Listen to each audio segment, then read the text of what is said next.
Wilbur off on his great adventure. When morning came, everybody got up at daylight. The day was hot.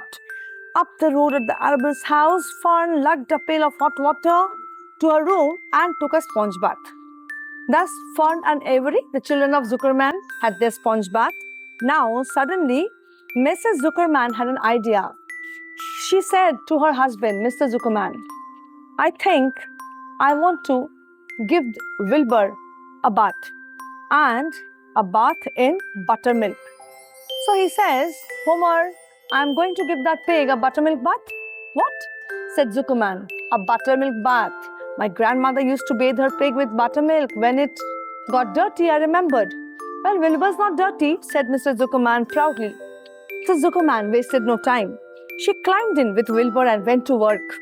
Dipping her paddle in the buttermilk, she rubbed him all over. Yes, she rubbed the pig all over. The geese gathered around to see the fun, and so did the sheep and the lambs. Even Templeton the rat poked his head out cautiously to watch Wilbur get a buttermilk bath. My God, what's happening? All animals thought.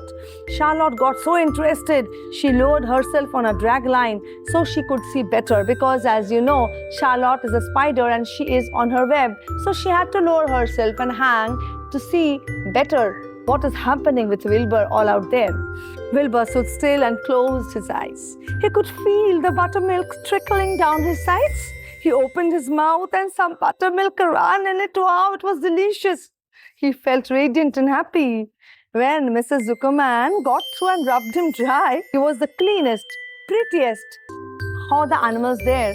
Who is the most beautiful? Who is the strongest of all?